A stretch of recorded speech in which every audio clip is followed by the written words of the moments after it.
E nesse caso, apesar do caso ter ocorrido, né, o crime ter ocorrido em Itabira, o casal, né, tanto a Giselda como o Antônio, o Frajola, eles foram encontrados em Carnaíba, né, a 40 quilômetros. Nesse caso, por mais que a gente também fale e os trate como acusados nesse momento, essa fuga acaba também ligando um alerta, né, para a polícia. O que a Sim. senhora poderia falar com relação a isso? Com certeza, né, a criança primeiramente a gente tem que entender um pouco do crime, né, a investigação está acontecendo, mas é inequívoco que a gente tem uma morte, né. A criança estava com os 2. Ambos levam ao atendimento médico e fogem do hospital.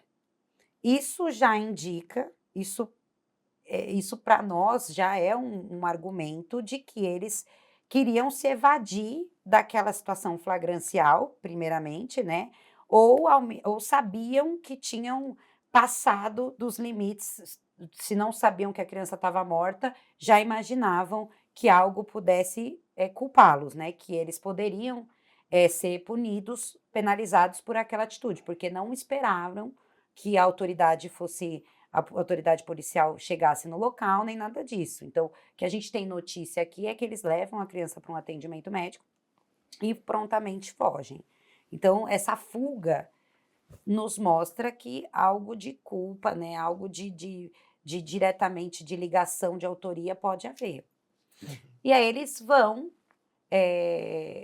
para esse quando a gente fala de uma criança de 2 aninhos, não tem como a gente fugir muito da pessoa que está cuidando, porque não é uma criança que vai ficar sozinha, é muito difícil que a criança fique sozinha num ambiente.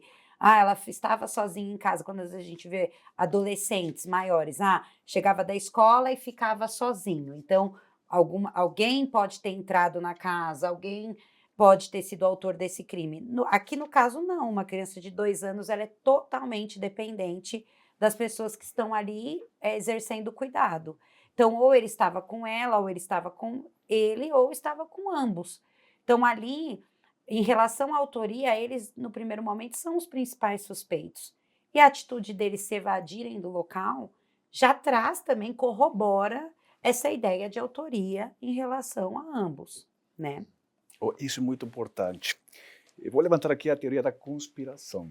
O seguinte, vamos supor, o Arthur, né, criança, foi a óbito. Asfixia, vamos retrair a asfixia. Não tem asfixia. Só tem o traumatismo encefalocraniano, Hum. certo? Vamos supor que Antônio de Ceuda vai no hospital, bota a criança aí e fala, não, a criança caiu. Eles não fogem. Não, a criança caiu, estava brincando, caiu do sofá, caiu da mesa, caiu da cadeira. O cenário muda, porque aí, realmente, a investigação, né, se direcionaria para quê? Para verificar se essa lesão, certo, no crânio diz relação com a dinâmica relatada por eles. Só que aí, no caso, seria muito mais difícil conseguir provar se foi um acidente ou foi um homicídio, né? Porque nós temos 3 causas jurídicas que se investigam em todo crime contra a vida, por exemplo. Suicídio, homicídio ou acidente. A perícia que faz? A perícia faz uma investigação através dos vestígios e permite o descarte do suicídio, o acidente e foca para o homicídio. Só que a perícia não vai falar foi homicídio. A perícia fala o seguinte, como fala aqui o laudo cadavérico, foi asfixia e um traumatismo. Se for acidente, se for homicídio ou suicídio, a perícia não aborda essa temática jurídica, porque está impedido. Só que o fato que leva a eles fugirem, eu acredito, é a asfixia. Porque não existe, no caso, um suicídio ou acidente por sufocação direta. Como que a criança vai morrer por sufocação direta de acidente, de suicídio? Até porque se desmaia, ele acorda. Então ela vai apertar o pescoço. Qualquer pessoa, vou me suicidar, apertar o pescoço, vou desmaiar, eu vou me reanimar. Então, a sufocação direta, diferentemente do estrangulamento, perdão, do enforcamento, certo? Não consegue ser nem acidental, nem suicida. Uhum. Então, como eles sabiam da asfixia, ele falou, pronto, a gente tem que fugir. Por quê? Porque vai aparecer que a gente asfixiou ele. Diferente seria se só aparecesse o traumatismo encefalocraniano. Que havia muitos casos de crianças que foram parar no hospital, foram a óbito, e os pais falavam, não, ele caiu da cadeira. Só que a criança apresentava um monte de maus tratos, fraturas anteriores, passagem por, sei lá, um monte de médicos, entendeu? Então, o histórico médico apontava o quê? Maus tratos decorrentes. Então, aqui, me parece, o que deu o pontapé para a fuga foi isso, que eles sabiam que eles excederam na asfixia. Sim, e também quando a gente vai pensar numa investigação e num processo criminal, nós vamos ter outras fontes de prova, né? Nós vamos ter testemunhas que vão ser levadas, eh, talvez se frequentava creche, uma criança, as professoras, relatos, assistente social, conselho tutelar. Muitas pessoas podem ser ouvidas e indicar que essa criança já estava sendo exposta a uma dinâmica de violência. Então, como o Sérgio está trazendo, se a gente tivesse uma questão pontual, e é uma questão também, novamente, né, Sérgio, de comportamento no pós-crime.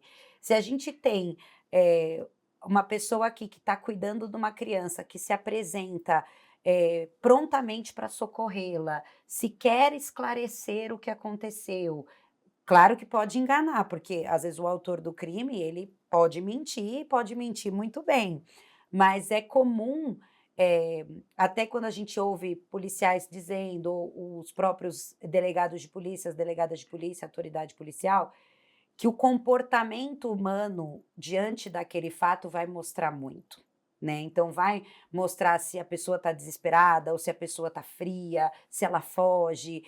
O comportamento humano nessa questão depois do crime, ela também vai ser levada em conta na investigação. E eles terem fugido, obviamente, já coloca os holofotes sobre eles, né? Sim, Conforme a gente até conversou essa semana, né, doutor, com relação até o caso do Miguel Jimbé, que também foi assassinado de uma criança, a mãe e a madrasta apresentava um semblante assim de total tranquilidade quando iam registrar o Correto. desaparecimento, né, de um menino. Pelo amor de Deus, né, uma mãe com total tranquilidade na hora de registrar esse desaparecimento junto às autoridades já liga um alerta, né, de que, poxa, como assim você não está aflita ou alguma coisa assim.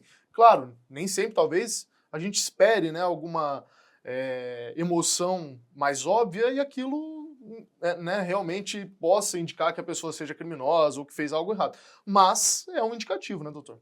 Exatamente. Pô, de fato, no caso do Miguel, né, tanto a mãe quanto a madrasta, eles tinham certeza da impunidade. uhum, Só que, onde que foi o pecado delas, né? Que elas apresentam versões divergentes. Então, quando elas vão na polícia, eh, a policial que atendeu elas falou o seguinte: "Oh, esse seu filho, né, desapareceu. Você está tranquila assim?" Estava muito tranquila, ela não estava preocupada. Então, isso levantou a suspeita na polícia. Uhum. Aí a polícia ligou para o delegado de polícia e falou o seguinte: